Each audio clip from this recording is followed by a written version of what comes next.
Thank you, Chris. Welcome, everybody. Have a seat.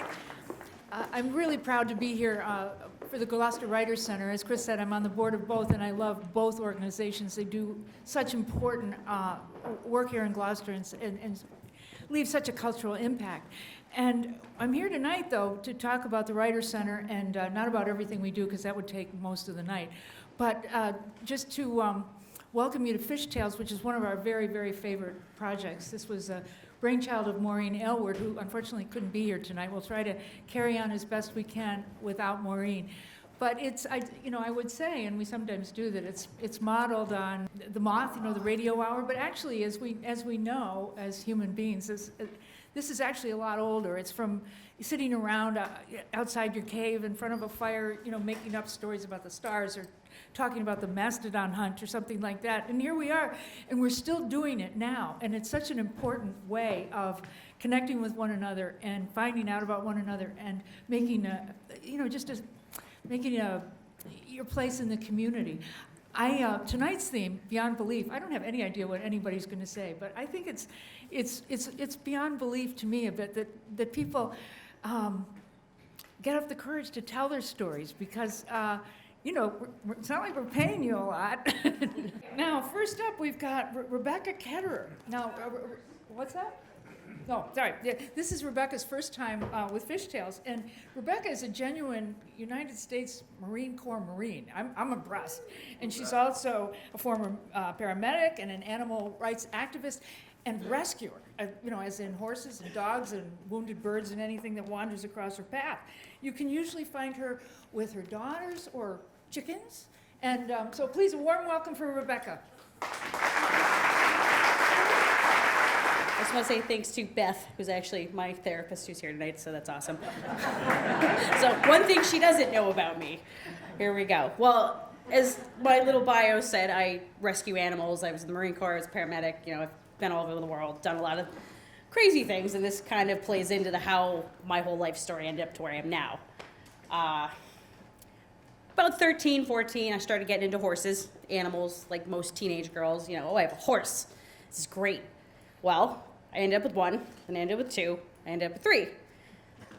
Third one, this is where it gets a little iffy. I started riding, started working at a barn. You work your way up.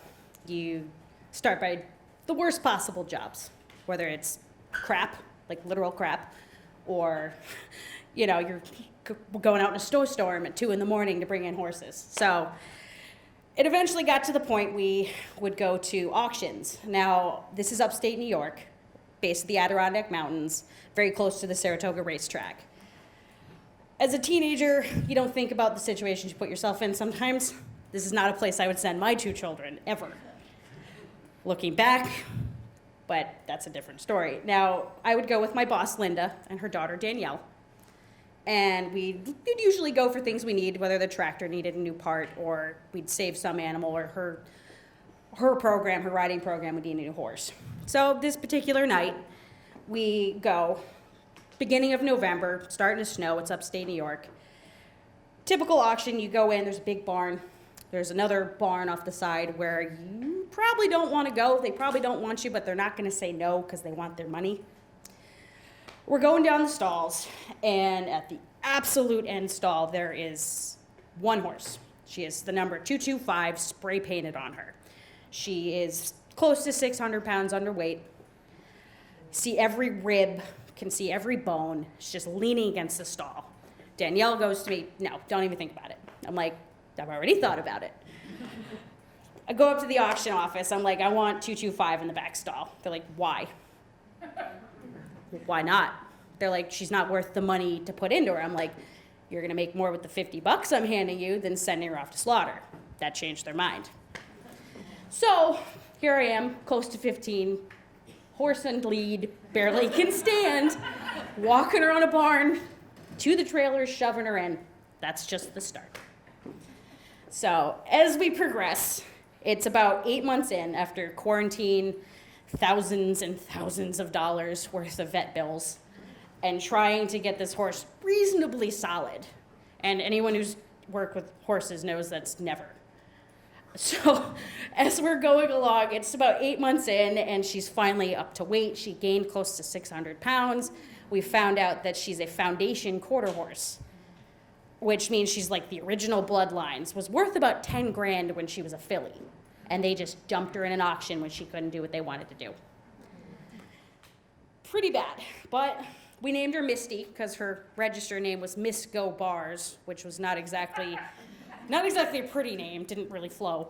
So in the end, we called her Misty, and she kind of ran the roost. You know, we had our nightly routine of bring the horses in, put them in their stalls, you know, make sure everyone's set for the night, tucked in, if you will, and we just let her wander around because she's old, half blind, kind of deaf, has no teeth. So our nightly routine is she'd wander around, pick at someone's food, bite someone in the butt, you know, do what she wanted, basically. And the way this barn was set up was a T. There was sliding doors on one end, sliding doors on the other, and an arena, like what would be behind me. And one small aluminum door that we went in and out of. Now this was usually had a chain in front of it, so the horses wouldn't try to duck out because panicked horses is never fun. And one night, close to November, almost a full year since this had passed, I put everyone away. She's wandering, doing her normal routine. Everyone's a little pissy, if you will, because they don't want to go in. They got coats on, they're uncomfortable. And for the most part, normal night. So I'm making her oatmeal, as I call it. It's mash, which is just grain, water, things that she could chew. And I'm crouched on the ground with the bucket. And I feel her come up behind me. Normally she'd poke around because she's nosy, try to see what I'm doing. All right, I don't think much of it until I feel her breath right here against my head. And it's not a normal sniff, see what you're doing. It's a snort and almost a shrill squeal. And she pushed her back legs up against me to the point that I'm almost knocked over into the bucket. So I stand up, I move her around, I check her all over, like, all right, did she step on something? Is there something in her foot? Nothing. And then I listen to what's going on around me. All the other horses are stomping, kicking the stalls, squealing, just all around agitation. And any herd animals, if one's agitated, they're all agitated. So I get up, I look around, I don't see anything. And as I'm picking her bucket up and putting it in her stall, I'm reaching through the stall door like this. She spins around and shoves me into the stall with her butt. Not like a small shove, like you're getting in there whether you want to or not. At this point, I'm like, okay, something's really wrong. Took me a minute to realize what was going on, because she was sidestepping, whipping around, not letting me out. It took about 3 minutes of me trying to shove past her, not getting hardware jabbed into my back, trying to slip out behind her. And eventually it ducked out under her feet, and I'm between her and the stall, and she's here, and then there's the door that I mentioned earlier. I'm about to shove her around, grab her halter, and just throw her in the stall, because I'm done. I'm just annoyed. It's 8 o'clock at night, and I don't want to deal with this. Well, I get a phone call. This is the only place in the barn right near that door that you get service. This was a little old Nokia flip phone. Old, I know, but... So I answer, it's my boss. Before I can even get out, hey, what's up? She says, stay in the goddamn barn. I'm like, what? Stay in the goddamn barn. There's a mountain lion outside. And I'm like, what? She's like, stay in the barn, close the door, Rich has gotten the rifle, stay in the barn. And she hangs up. I'm like, okay, this is happening. So I go to put her and pull her back, and I'm looking towards the open door. There's a pair of orange eyes staring at me, knee height with me, backlit from the barn light behind me. And in this moment, I'm like, I'm gonna die. Because there he is, right there. And as I have that thought, Misty lunges at him, tries to get through this chain, feet scraping on the floor, metal hooves, your shoes just scraping, legs, hair, everything you could think of. She looked like a hound going at something on the ground. Just that stance of, I'm the predator now. She ended up getting hurt. She ended up getting cut across her chest, and she did end up scaring him away. At that point, I am trying to get a 900-pound animal back through this small door and shut that door as hard as I could. At this point, this is probably up 45 seconds in, but it felt like hours, because your adrenaline's up, you're not thinking, your forebrain is shut down. And I'm like, wow. And what snapped me out of it was I heard 3 very, very loud gunshots. The barn owner and her husband had treed this mountain lion and had to shoot him. Not my favorite outcome, but it turns out after state police and Fish and Wildlife that he was a nuisance mountain lion. He had been tagged and relocated 3 times, and this was his last straw. But in the end, the 23-year-old horse that I pulled back from an auction that nobody wanted was the reason that I'm here now. And little did I know that screw it, let's see what happens mentality has been a recurring theme in my life. Whether it's horses, cats, Marine Corps, paramedics, like that was the catalyst. So thank you all for listening. Next, John Ronan is a National Endowment of the Arts fellow and a poet who's published many books of poetry. He's the host of the Writer's Block, which is now in his 30th year on our local station. And he's also written a few plays. He's quite the Renaissance guy. Ooh. Yeah. Your turn, Hotshot.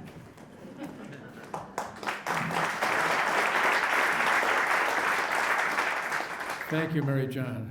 You are one of the most energetic, talented, and able people in the planet. I'm going to talk for a few minutes tonight about squirrels, and in a couple of minutes about one specific heroic squirrel. But I want to explain how I got there. 2.5, 3 years ago, I was going to meet some friends at Woodman's for dinner, and I had a little time on my hands, so I went to my favorite park in Gloucester, Ravenswood Park. You go 50 yards into Ravenswood, and you can be in any century. You could be in any woods, anywhere on the planet. It's magical. This particular day, however, wasn't so magical because I was followed by a squirrel. The squirrel would go from the trunk of a tree out to this far extension branch and then leap to the extended branch of the next tree and continue tree after tree after tree. And I kept walking, he kept following. Now, I'm not usually very paranoid. Really. But I became paranoid. I thought, well, maybe this squirrel, he keeps following me. Maybe he's a rabbit or something. Or maybe, I'm not paranoid, but maybe it's not a squirrel. Maybe it's a surveillance device of some sort. So I kind of walked faster and faster. I was getting a little worried. But as soon as I got really tense, the squirrel veered off to the right, a little forward from me, and disappeared. I was greatly relieved. I went back to the calm that Ravenswood Park usually creates. I thought, well, that was silly to worry. He's probably going home. Or he's going in the direction, he's going in the direction of Little River, and there's a variety store down there. Maybe he's got a favorite dumpster or something. Or maybe I'll see him at Woodman's. Maybe he's going to Woodman's. Because he could get across Magnolia Avenue easily. It's a narrow street. He could run, it's not a lot of traffic. He could run across the surface of the asphalt. Or sometimes the trees meet almost above Magnolia Avenue. He could jump from one tree to the other. I thought, well, maybe he's going to Woodman's. Then it dawned on me that he'd have to go past 128. And that's roadkill. He couldn't make it past 128. And I dropped the subject for a few minutes, walking along and getting ready to go out. And I thought, well, maybe he could have gone to Woodman's a long time ago, before 128. Because Woodman's started in 1914, and 128 wasn't even planned for a few years. So there's a window he could have gotten to Woodman's. That made me think that maybe a squirrel going tree to tree could go anywhere. Could go to Dedham, go to Swampscott, go to Worcester, who knew? And I thought that was kind of a fun thought, and I chuckled a little bit to myself on my way out, and I went over to see my friends and had a good night. 2 days later, by accident, I was cleaning out our attic and looking at some chests that I hadn't looked at in years and years and years and years.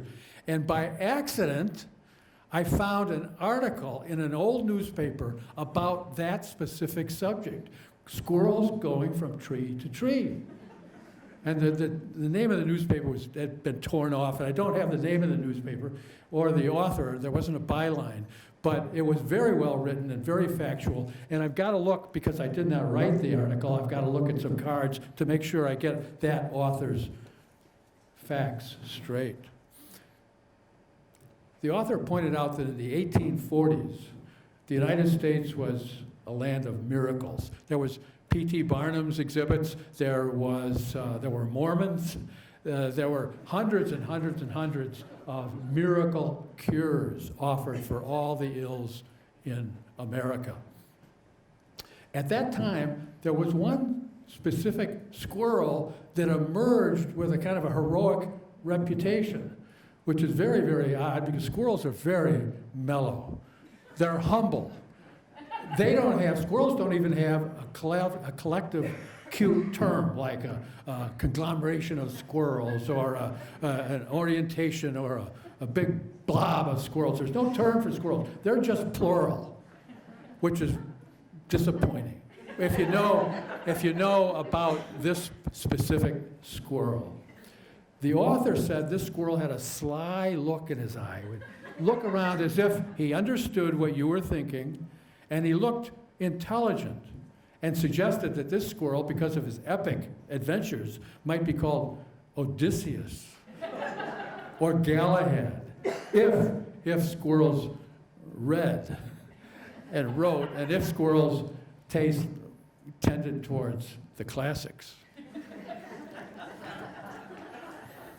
Now, I want to get this fact straight. In September or October of 42, or maybe 43, Galahad, or Odysseus, going from tree to tree, naturally netless because there were no nets, left Gloucester, Massachusetts, and traveled tree to tree to San Francisco, California in 59.4 days. That's about 50 miles a day. And it's easily understood because in that time there were many, many, many more trees. Lots of oaks full of acorns, lots of maples full of whirlybirds and seeds and other food.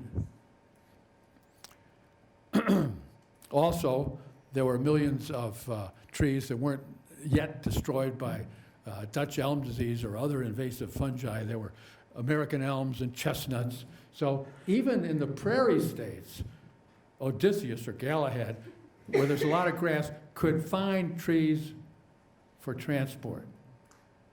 And if there were nothing but grass, he could travel along the big rivers like the Missouri or the Big Cheyenne, because there are trees always along the banks of rivers. There was one caveat in here. The squirrel cheated once. He jumped from the backs of buffalo to the back of the next buffalo, buffalo to buffalo to buffalo to buffalo, because there are billions of buffaloes out there, back to back of the buffaloes, and cheated by traveling 20 miles that way near the area that would eventually be Rapid City, South Dakota. But aside from that, it was a legitimate trip. Now, of course, you couldn't do that because of deforestation, because of traffic, because of roadkill. Squirrels don't respond to honks very well. They're raised in the woods, and a honk is to us, it's like a honk to them is like a logical argument to us. We just don't know how to deal with it. And we wind up kind of praying on our backs, looking up, looking for hope. It's true. Now, this is believable, and I think the article was accurate because it mentions that besides the oaks and the maples and the other trees I mentioned, there were also hickory, ash, sycamore, walnut, cherry, beech in the billions. So you begin to understand the tree as transportation. Now, the article closed by saying that some artless, soulless skeptics don't believe all these facts. They say, well, what about water?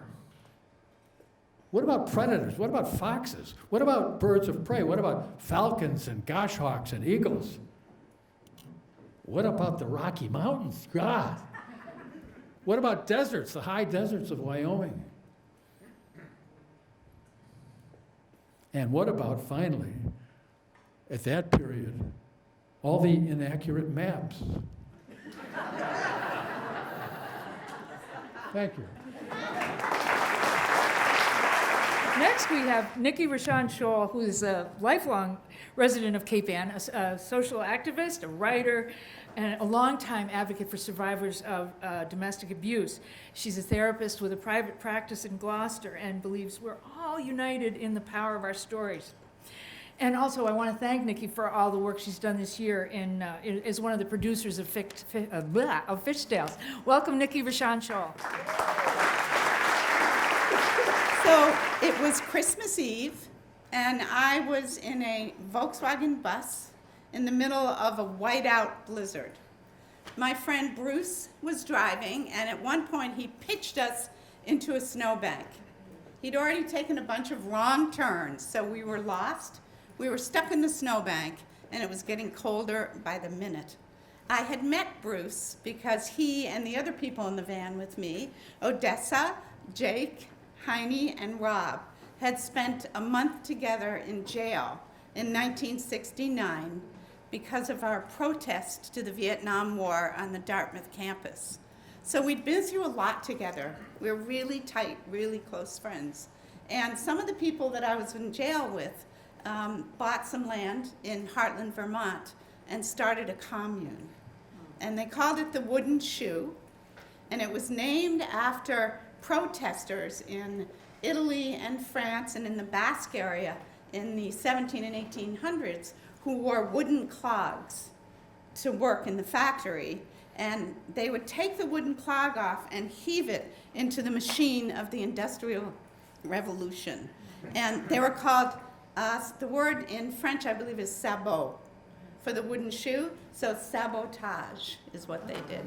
So I spent a lot of time at the Wooden Shoe, a lot of time at the Wooden Shoe. People came and went, buildings were built, crops were raised, babies were born, and we fell in and out of love with each other and smoked a lot of weed. One night after I'd had a dinner of something sort of brown and mushy, with like sprouty little things coming out of the top, I had to go to the outhouse. But, you know, there's no plumbing. There's no indoor plumbing at the Wooden Shoe. And when I say outhouse, it wasn't one of those cute little buildings with the door and the little crescent moon on it. It was more like a big pit in the ground, more like a latrine with planks across. And I knew the drill. I'd done it before. It was a little icy. So I went out and made my way over to the pit and started my way across the plank gingerly, worried about the ice, and I slipped. True story. I slipped back and fell into the shit pit. I really did. Luckily, it was a little bit frozen, so I could kind of climb my way out. And then I appeared at the door in the kitchen of the Wooden Shoe, much to the horror of my friends Bruce and Carol, who, however, knew exactly what happened. Immediately, they knew what happened to me. I was literally like a piece of shit right in the kitchen. And so they brought me in and they heated up water from the pump and put some essential oil in it, I think, and stripped me of these very, very stinky garments and washed my hair and just took beautiful care of me, lovingly, tenderly, considering what I looked like and what I must have smelled like.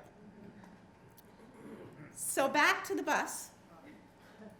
We're stuck in the snowbank. We get out, we pile out, and we try to push it, rock it and push it out of the snow, but it's not happening.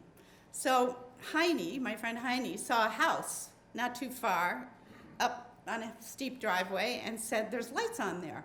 Let's try going up there. So we piled out and we had our woolly blankets and, old coats and we started to go up the hill, and Odessa was 8 months pregnant. So we all kind of got behind her, like a V, and like ducks in migration. And I remember having the small of my hand at her back, just to kind of help her make it up the hill, and thinking like her belly was this beautiful beacon toward true north, and we were just following. So we get up to the house, Bruce steps up, bangs on the door, and it's opened pretty quickly by a really, really old man, like way younger than I am right now. And he said, come in, horrified to see people at the door in this blizzard. So he motioned us in, and we came in, and we told him our story. So he took one look at Odessa and said, oh my God, you have to stay here. Just stay here, it's fine. It's Christmas Eve, nobody's gonna help at all. You gotta wait till tomorrow at least. So we said, okay. So here was a large living room with a big, thick, dark blue carpet and a roaring fire. So to us, it looked like absolute heaven. So he brought extra, blankets, sleeping bags, pillows, and we kind of fashioned beds to sleep on the floor. Odessa went right for the couch. And we started to kind of settle down. The fire's crackling. You could hear the murmurings of sleep. And there was a sleeping bag over in the corner because it was the 60s, humping its way to dreamland over there. And we settled down. And I remember thinking it felt a little bit like we were inside Odessa's belly. Just with the little swishing of that baby's heartbeat. It was so safe and so warm. And then the door just burst open, and the snow came in, and the wind came in, and the fire leapt up, and there stood like the hugest person the hugest human I have ever seen. And he was wrapped up like in an alpaca coat from those days with the whatever was on him, embroidery and stuff, and a big scarf around his head, and a bag over his shoulder. And we said, close the door! It was with snow pouring in. And so he did come in, and he threw his bag over in the corner, and we said, who are you? He sat down and answered all of our questions. Where are you coming from? What is that bag? What's in the bag? So he sat down and told us about his travels.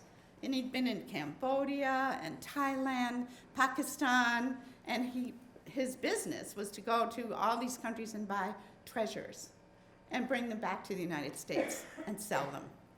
So we were just oohing and eyeing and having a wonderful talk with him. And then we got tired finally again, because it was, who knows what time it was still pretty dark, and said, you crashed. He said, well, I'm kind of lost too. I left my red de chevaux down there at the end of the driveway, so, it's okay, I'm gonna sleep here. It's okay. So we sort of settled in, but right before people actually got silent, right before we went into like a really deep sleep coma, he jumped up and he picked up the bag and he held it over his head, and then he was really tall, like even taller, like taller than Lucas Baumgartel. He was so tall. And he said, take whatever you want. And he emptied this bag on this big blue beautiful carpet, and out came amber and carnelian and lapis and all this jewelry and these little square tinfoil packages of hashish tied together with red thread. And it seemed, the entire world was here in this room with the hippies and the jewels and the unborn baby and the passion and the radical truth. Here, take whatever you want. Thank you. All right, next up we have Shep Abbott. Now, many of you probably know Shep. He's a local filmmaker embedded here in Gloucester, I guess you could say. And his newest documentary is a film called Gloucester Speaks. And as you know, he ran the art space on Center Street for many, many years and has been actively involved in the arts. And so welcome, Shep Abbott. This is a story about friendship and magic in Africa. My wife and I spent a year in a camp in the Serengeti in 1973 when Nixon was confronting his issues. And making a film about the cheetah. We came back in 1975, and my wife was studying anthropology at Columbia, so we decided to camp near some Maasai villages, and so that she could do some research, some field research. And we brought along Peter Lamaria, who was a Maasai kid that we knew from the past, to translate for us. He was a really good English speaker. So we settled in there, and people started visiting and hanging out under the trees there. They live out on the plain, and it's very hot, and so they tended to collect in our camp, and it was really wonderful. We always had a big pot of tea and sugar, and Peter came to me one day and said, you know, you really shouldn't be accepting the offers of friendship from every young man that comes into the camp. And I said, well, you know, they carry spears and double-edged swords. What am I supposed to say? No? He said, no, what they mean is they want you to be their orgirigo, which is the Maasai word for friend, but you only have one orgirigo in your life. And the object is for you and your friend to respond immediately when either of you needs anything. And so he said, there's a wonderful man about 6 miles away in another village that would be a perfect orgirigo for you. And so he came a couple of days later, came to the camp, and there wasn't much of a ceremony, as I recall, but he did sit in my camp chair. So I had to stand. And I have a picture of him sitting in my camp chair, which, of course, I forgot. I'm 76, so I forgot. And he went off, and a month or so later, our Land Rover broke down, and I thought it was the carburetor, and I don't know anything about carburetors, so we either had to walk to the posh tourist lodge, which was 6 miles away, or we had to walk to Ole Gunyeri's village to ask him for a goat. And Peter said that's what we should do.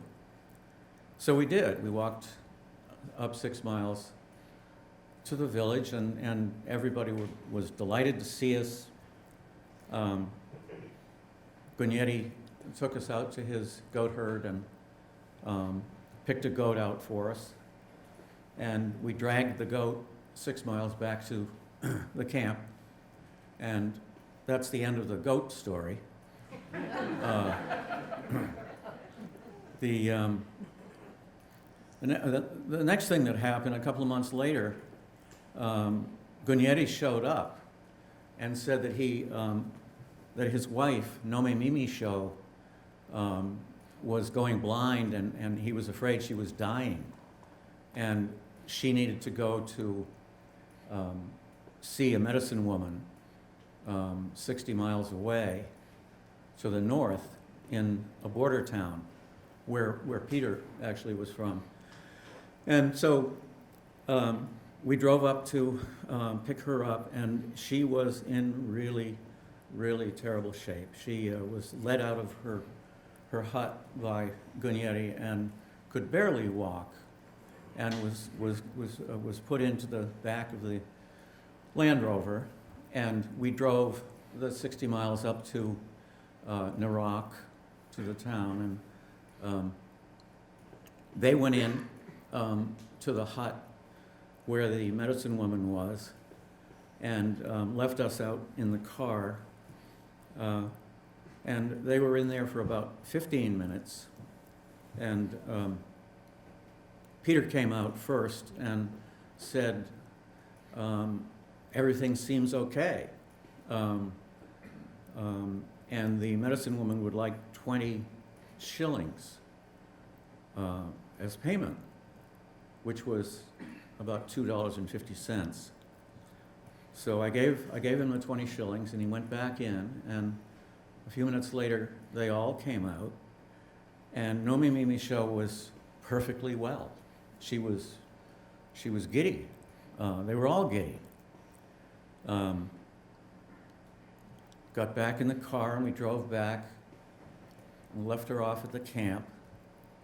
And she was fine. They sang and laughed the whole way back.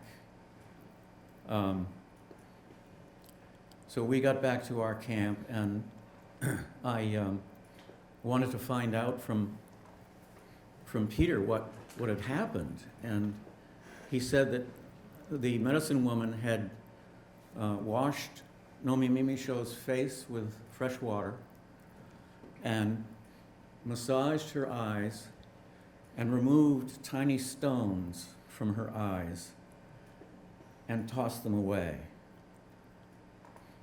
And Nomi Mimi Show felt better. And I said, well, what was her problem? And Peter said, she had looked upon another woman in the village with envy. Thank you. That was wonderful. All right. Now, we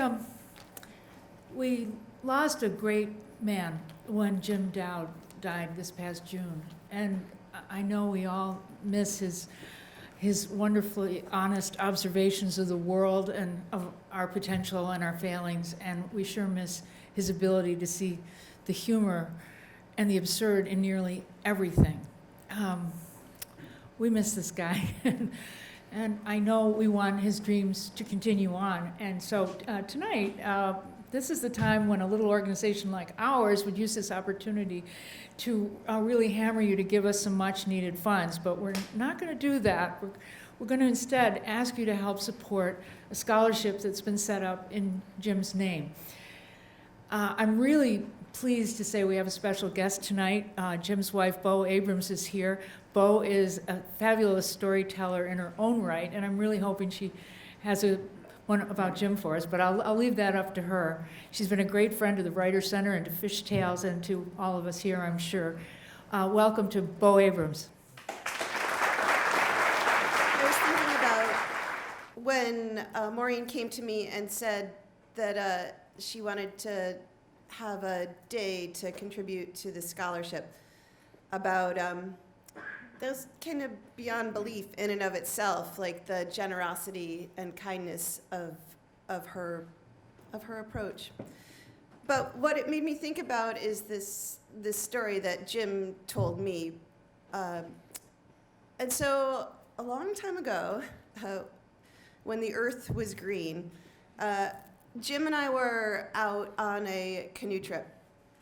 We're in the boat, and you know how when you're out in the woods and you're getting to know people, or maybe you don't know, but you're out in the woods and you're getting to know people, and you ask them silly questions like, like, what's your favorite band? Or, how many siblings do you have? Or, what is your, who would you be if you were a Lord of the Rings character? And for Jim and I, that was an endless supply of conversation. And so we would talk about these things. And we went on a lot of trips together, and one of the things that would happen is they were kind of like goofy. We would just be going along. And one day I said, innocuously enough, what was the first meal you cooked? And Jim paused and he said, really? And, I'm like thinking like the first meal I cooked was tuna casserole with, tuna and noodles, and my mom was by my side. I was 10 years old, so I was thinking this was not a big deal.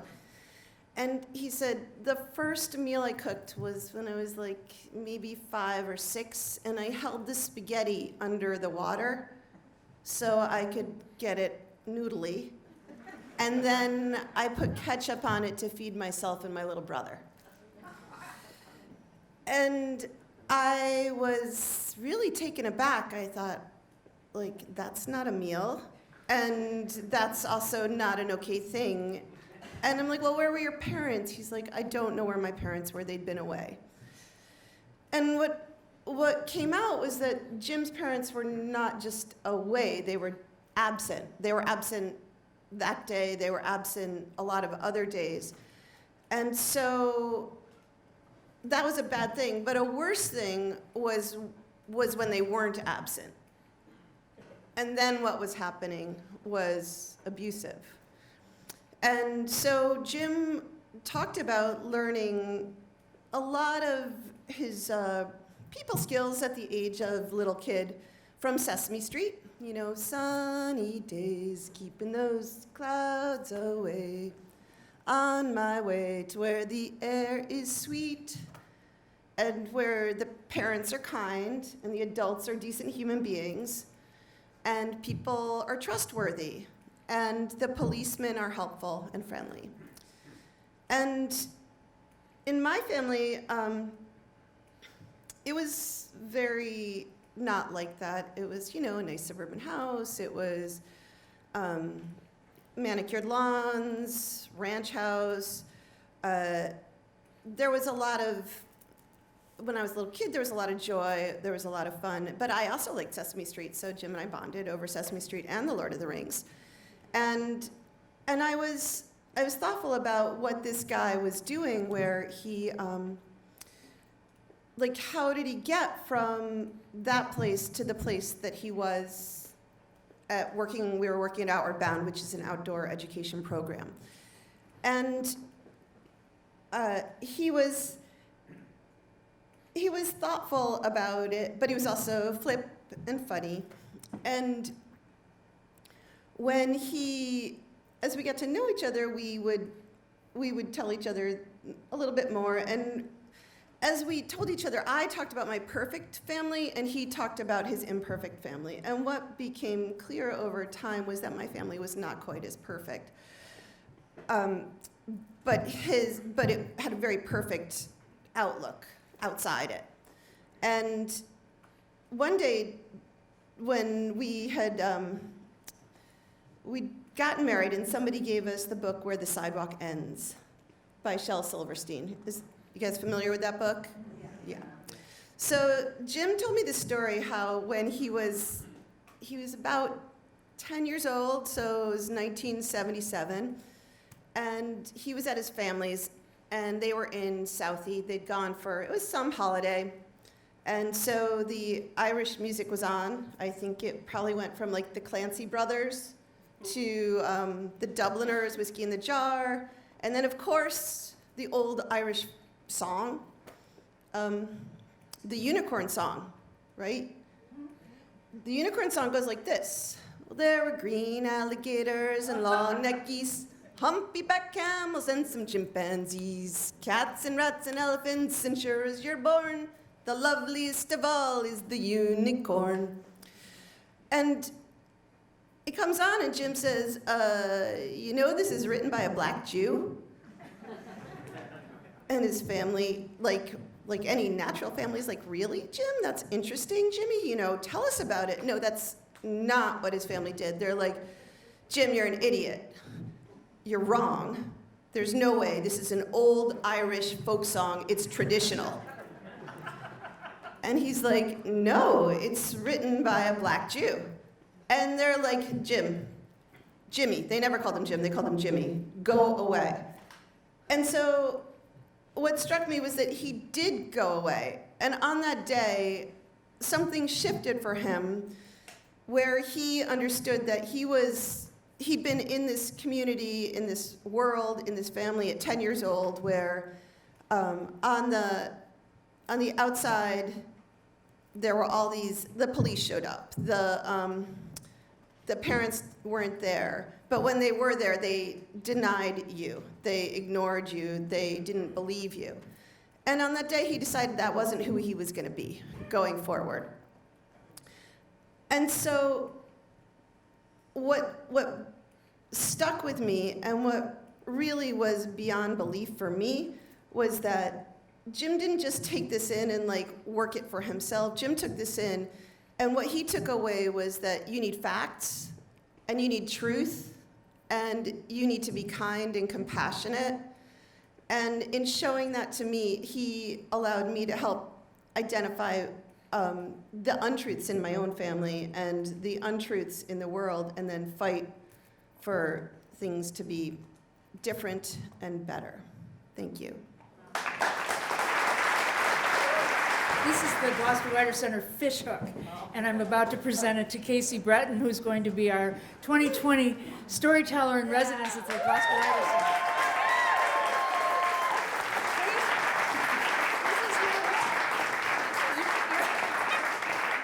You're all in for a treat with Casey as storyteller in residence this year. Now, you might know her from The Common Crow, or as the mother of a whole passel of boys, right? And she's also a surfer, and just an all-around wonderful person. And I better take that hook, or you're going to have a hard time telling your story. There. Casey Breton.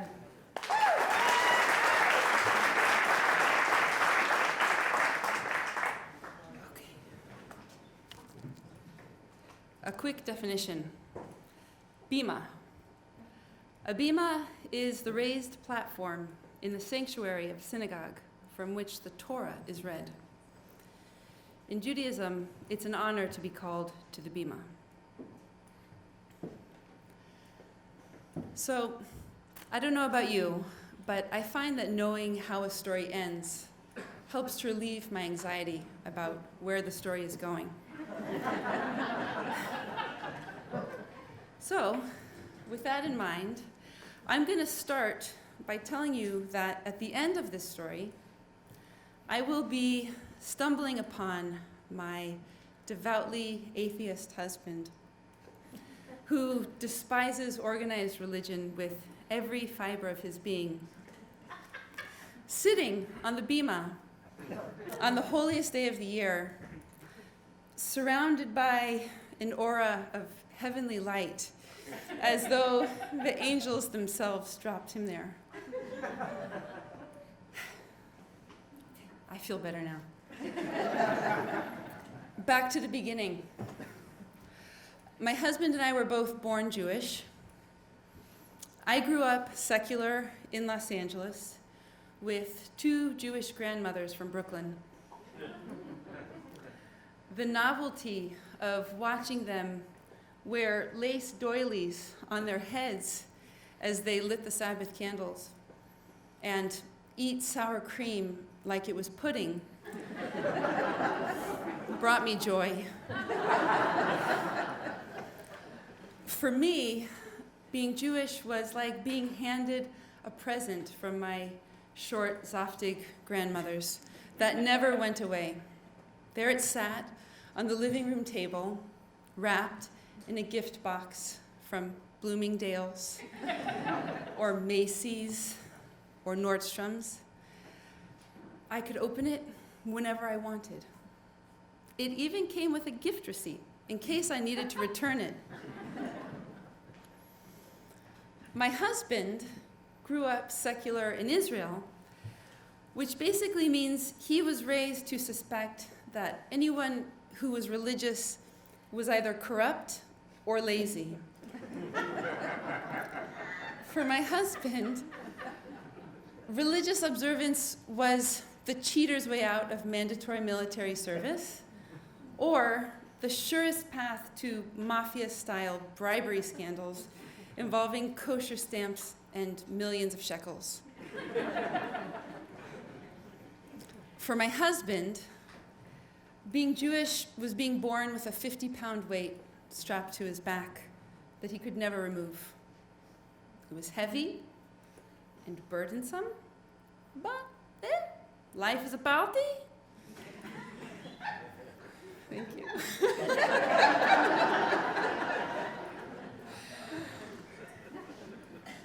But being Jewish in America is different.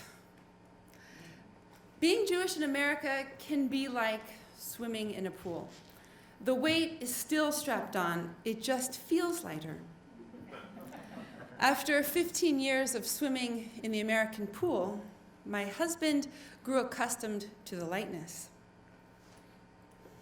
And then we had children, 3 of them.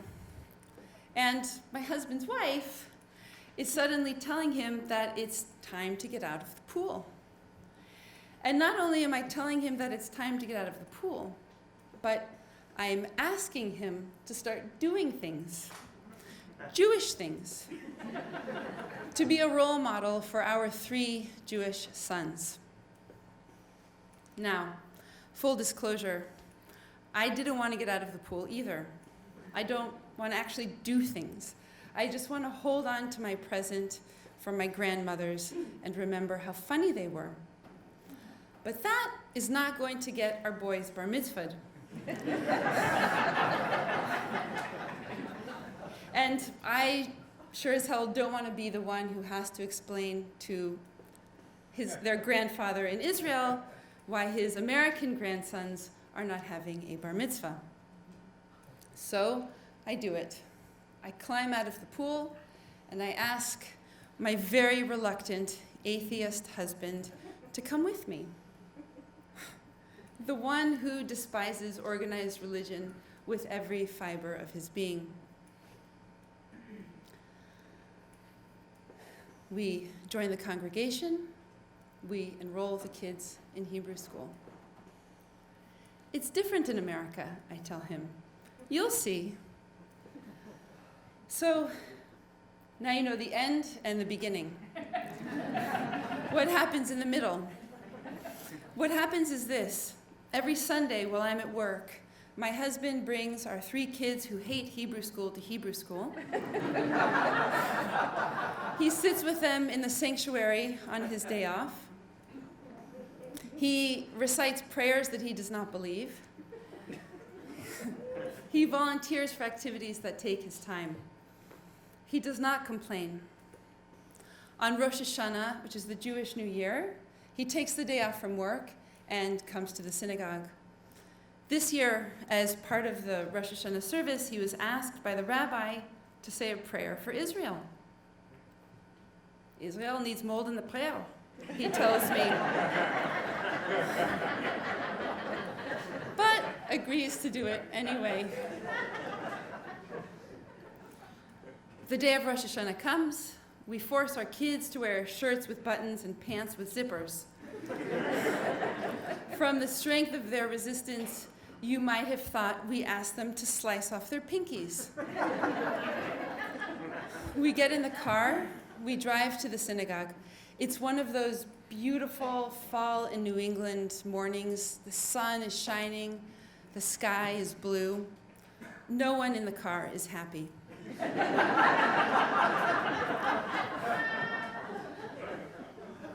Let's say my atheist husband is scheduled to say the prayer at 11 o'clock. At 10:50, he goes upstairs to the sanctuary while I get the kids situated downstairs. 5 minutes later, I tiptoe upstairs to sit with my husband before he says the prayer that he does not believe will work. I enter the sanctuary and I look inside and I don't see him. I find an empty seat in the back and I scan the crowded room and I still don't see him.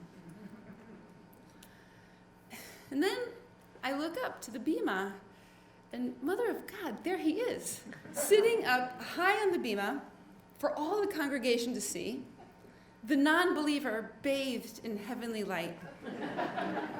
He's got the prayer shawl wrapped around him.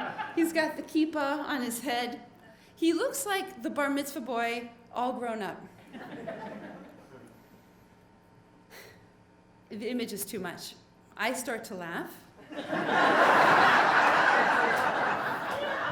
which, under the circumstances, not appropriate. People look. I try to suppress my laughter, which turns into that snorting thing that happens when you're trying not to laugh. Over the sea of heads, he sees me, and we make eye contact, and he smiles at me. I can no longer hold it in. I jump out of my seat, run into the hallway, and burst out laughing. I have tears in my eyes. I am laughing so hard. That one who privately rails against the hypocrisy of religion, sitting before the Torah under the glow of the eternal light. But this is not beyond belief. What's beyond belief is not that I found my atheist husband shining like God's beacon on the bima. It's not even beyond belief that I found him the following week dancing with the Torah in the middle of the congregation. Or 3 weeks prior on a hayride with the rabbi. What's beyond belief is that I found my husband doing all of these things just because I asked him. What's beyond belief is that when I found my husband on the bima, he smiled at me. What's beyond belief is that I found him at all. Next up, we have Jeremy McKean. He's a teacher, an editor, a political junkie. He's a prolific writer, an activist, and a dad living in East Gloucester. He's also obviously a very high-energy guy. Please welcome Jeremy McKean. My story is about a car crash and divorcing God. So buckle up. I can't believe I followed Casey. That was amazing. Hopefully mine's more as original. So it's 1996. I'm a junior in high school, and I'm a budding musician with my friend, and he has a 1976 Rhodes organ that he wants to give me.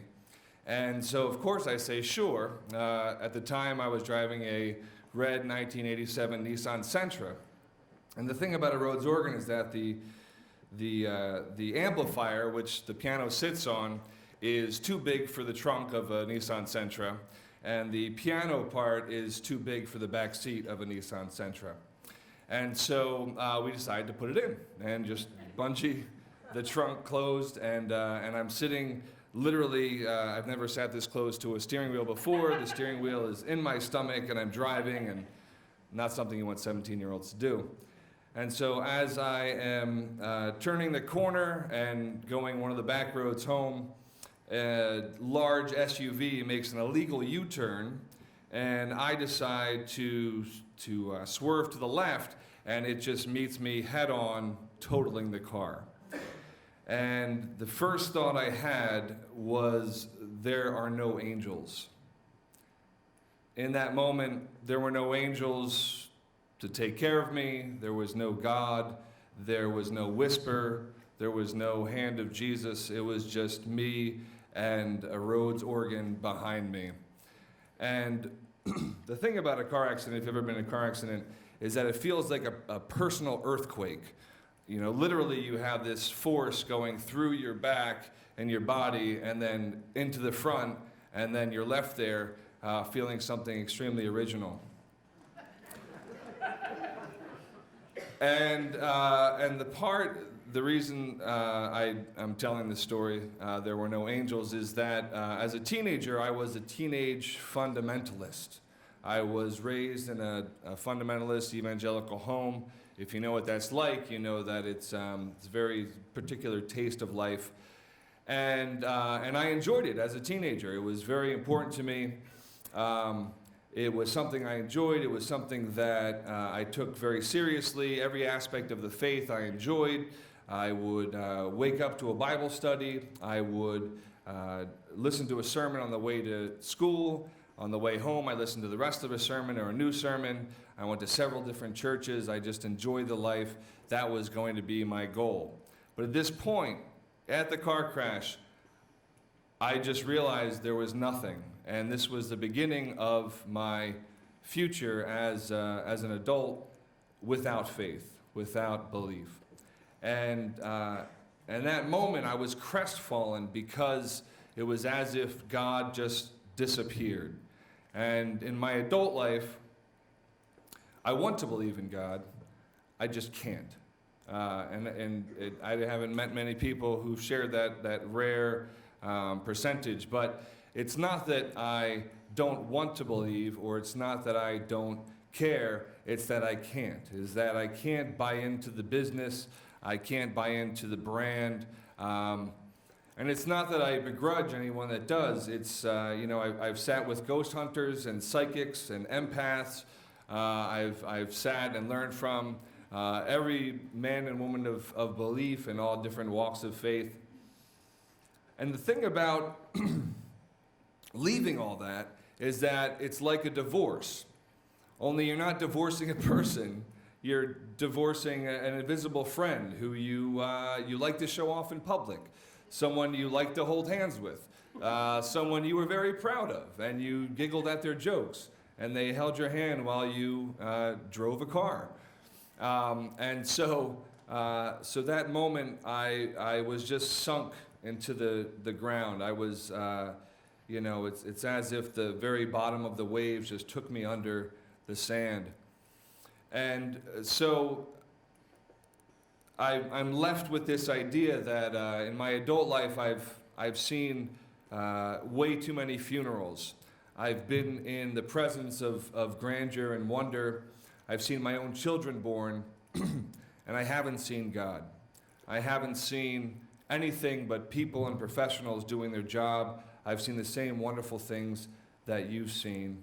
And it all started with that car crash. If you can imagine a car with the front just bent in like that, selfishly someone might say, well, it was the angels who were going a little faster than you were driving, or something that you might read on a bumper sticker while getting in a car crash.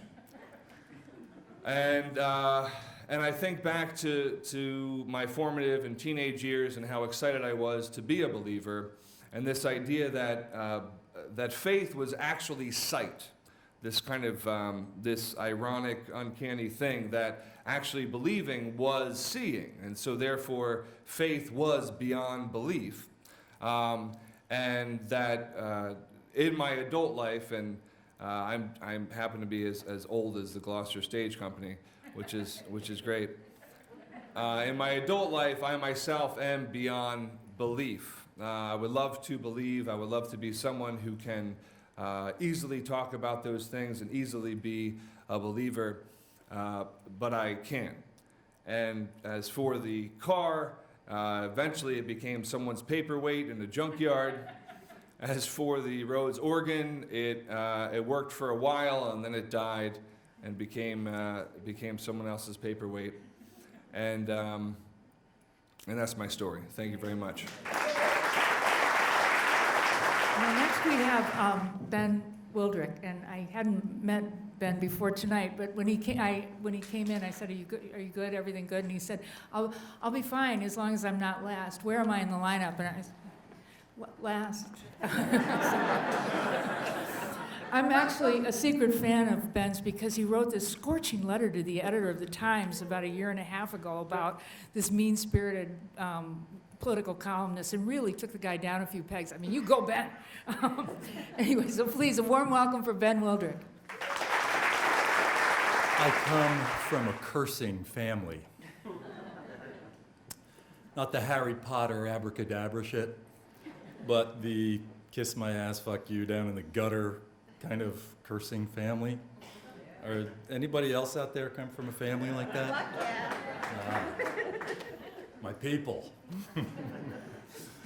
And, there was a whole lot of nature and nurture going on that led to me being the cursing person I am today. Because my whole family cursed. My grandparents cursed, my parents cursed, my siblings cursed. And we love it. We love to curse. And it's, when you're out in public, you gotta kind of, you gotta be a little bit of the person you're not. But as far as the nature goes, my grandparents, the Franzonis, that was the grandparents on my mother's side, they were cursors, as I said. And all my cousins, my Franzoni cousins, they would refer to my mother as Auntie Filth Mouth. That was my mom. So that's what I was up against. In my family, I'm the youngest of 5. And I've got 3 older brothers and an older sister. And my older brothers, they kind of took it on as sport to show me the ropes, let's say.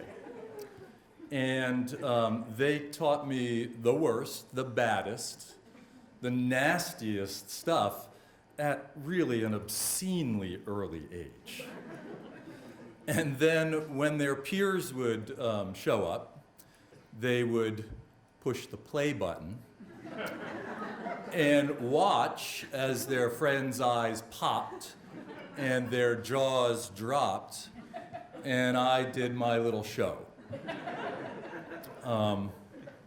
But I loved it because, I loved my siblings, and I really could never get enough of their attention, especially because they were so much older than me. And why would they pay attention to their little pet when they had other teenage things to do? So one incident that stands out in our family along these lines involves my Franzoni grandparents again, Hank and Sal. And I loved them. They were so much fun. And in fact, Hank was an amazing storyteller. And I spent many hours listening to his stories. But when they would visit us, I got very excited. And I would usually go out and sit on the curb next to our house in anticipation of their arrival. And on this particular day, I was looking forward to seeing them. I guess it had been a while, but I was really psyched. So I went out and I took my seat on the curb, and I waited. And I waited. And I waited. And they were very late. And as they grew later, I grew more and more impatient and a little bit angry.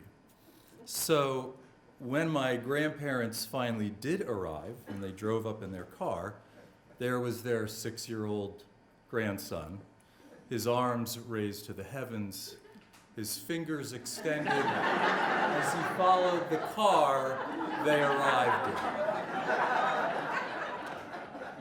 6 years old.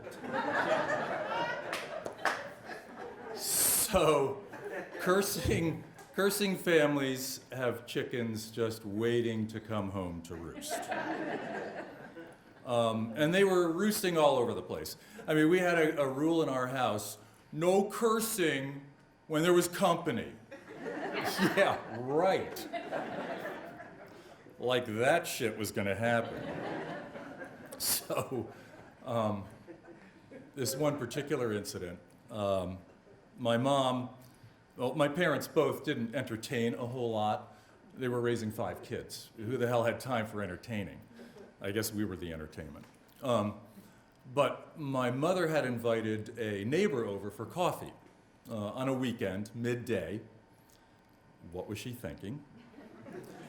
And there she was in our dining room with this neighbor, whoever it was, having coffee and talking their talk. A fight broke out between my 2 brothers upstairs, the 2nd floor, and John was chasing Eric down the stairs, through the hallway, into the dining room, yelling, "You motherfucker, I'm gonna kick your fucking ass." Or something like that.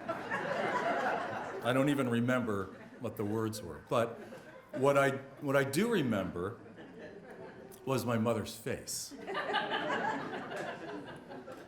as the blood drained. And she went ashen. And her hopes drained as well, as she experienced another attempt at reaching out to another educated person in this small eastern Pennsylvania cement town.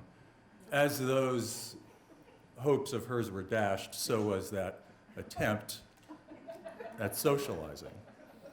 And I remember what I was feeling as I witnessed this all.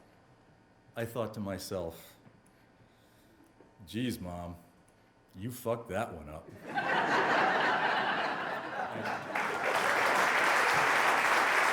And thank you, everyone, for coming. This is our program for tonight, and a special thanks to the Gloucester Stage Company for hosting us, to all our storytellers. Congratulations to our new storyteller in residence, Casey Breton, and thank you to Bo Abrams, and good night, everybody.